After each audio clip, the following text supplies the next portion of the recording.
match piège jusqu'au bout pour le Sénégal. Cueilli à froid par Faneva à la 28e minute de jeu, l'attaquant de Créteil profite d'une mésentente de la défense composée de Kara, Koulibaly, Gassama et Ciss. À la 58e minute, au tour de Ndjiva de tromper la vigilance du portier sénégalais Abdoulaye Diallo. Après 70 minutes de jeu, le Sénégal a enfin sorti la tête de l'eau. D'abord, Mambiram Diouf, à la 69e minute, réduit la marque sur un excellent travail de Moussa Konaté Baba. Et puis Sadio Mané, brouillon dans son jeu jusque-là, égalise à la 81e minute. Déserment côté sénégalais a rectifié et très vite. Effectivement, au bout de la première mi-temps, on perdait 1-0. Sur le premier quart d'heure, on perdait 2-0. Je pense que ce qui est important aujourd'hui, le match, cette rencontre-là, cette qualification se joue sur 2 manches. Mais déjà, le capitaine d'équipe donne rendez-vous dans 4 jours pour la manche retour. L'équipe a eu du caractère. Maintenant, on vient de faire 2-2 ici. On va essayer de terminer le travail à la maison. Rester unis et se relever très vite est le mot d'ordre dans la tanière pour mardi prochain face au même Barea de Madagascar. Voilà, nous restons sur ce match, nous le disions précédemment. Nous avons en ligne notre doyen Abdoulaye Diaw. Doyen, bonsoir. Bonsoir, papi. Alors, je vous ai entendu dire tout à l'heure qu'il n'y avait pas de match facile dans le contexte actuel du football, on vous le concède. Mieux encore, que le Sénégal est allé faire l'essentiel, que l'objectif a été atteint. Oui, pardon, alors, maintenant, quels sont les enseignements à tirer par rapport à la suite de cette compétition? Bon, les enseignements à tirer sont qu'ils sont aujourd'hui face à une logique de qualification parce que c'était 2 matchs réunis pour en 5 jours. Il faut se qualifier. Le match aller c'est chez l'adversaire. Évidemment, dans la perspective du match retour, les Sénégalais ne peuvent qu'être prudents.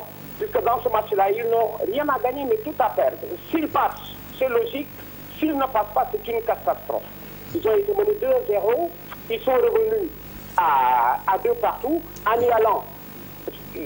Pratiquement, ils n'étaient pas qualifiés. Maintenant, ils sortent de Madagascar qualifiés pour être revenus au score après avoir été menés 2-0 en 60 minutes.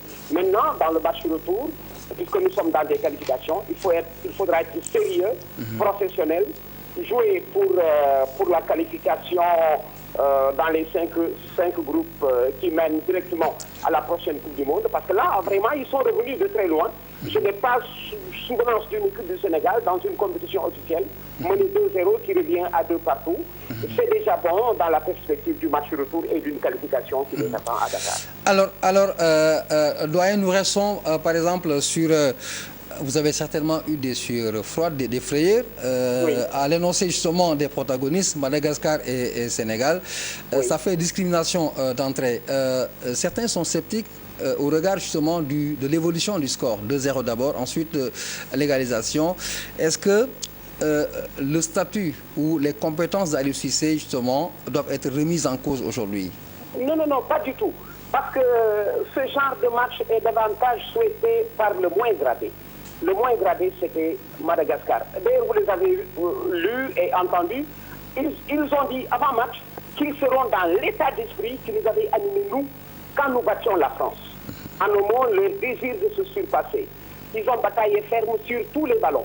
Une équipe, sur ses terres, pour jouer comme ça pendant une partie du match, mais pas tout le match. J'ai envie de dire que ce n'était pas des footballeurs malgaches sous le maillot de l'équipe nationale, mais des hommes décidés à réaliser un résultat face à plus côté que les footballeurs sénégalais. Pendant 60 minutes, ils ont tenu la dragée haute, ils ont mené 2-0. C'est à partir justement de la 60e minute qu'ils sont revenus à un match normal après avoir tout donné. C'est à ce moment que l'équipe du Sénégal est revenue à 2 partout.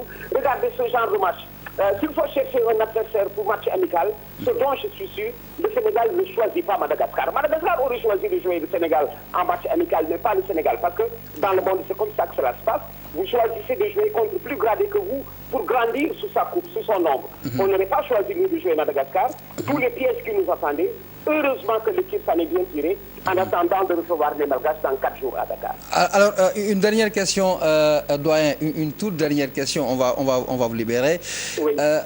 Au regard du déroulement du match aujourd'hui, quelle doit être la posture psychologique du Sénégal pour la suite de la compétition? Je ne m'arrête pas à Madagascar simplement, mais à la suite de la compétition, avec Madagascar jouer à domicile, être mené par 2-0, ensuite devoir continuer la compétition. C'est vrai que rien n'est encore perdu.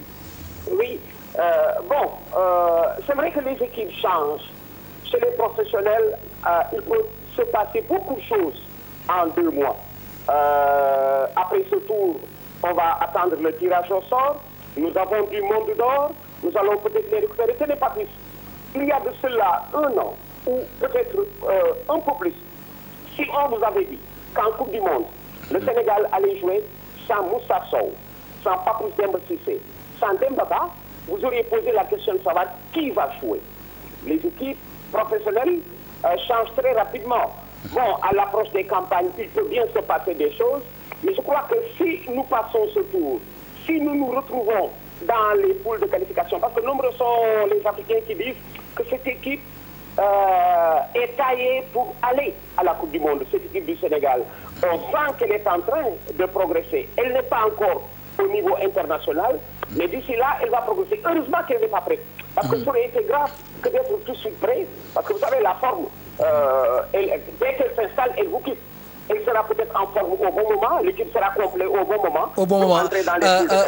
Doyen, autrement, vous ne renforcez pas la partie des sceptiques qui estiment aujourd'hui que le Sénégal n'a pas les moyens pour s'y rendre à la Coupe du Monde, je veux dire. Mais si, il a les moyens. Quels sont les grands d'Afrique aujourd'hui? D'ailleurs, je crois que les Sénégalais vont se serait procuré du plaisir en trouvant face à eux des adversaires du côté. Puisque les Sénégalais, justement, sont donnés battus, sont bons quand ils sont donnés battus d'avance.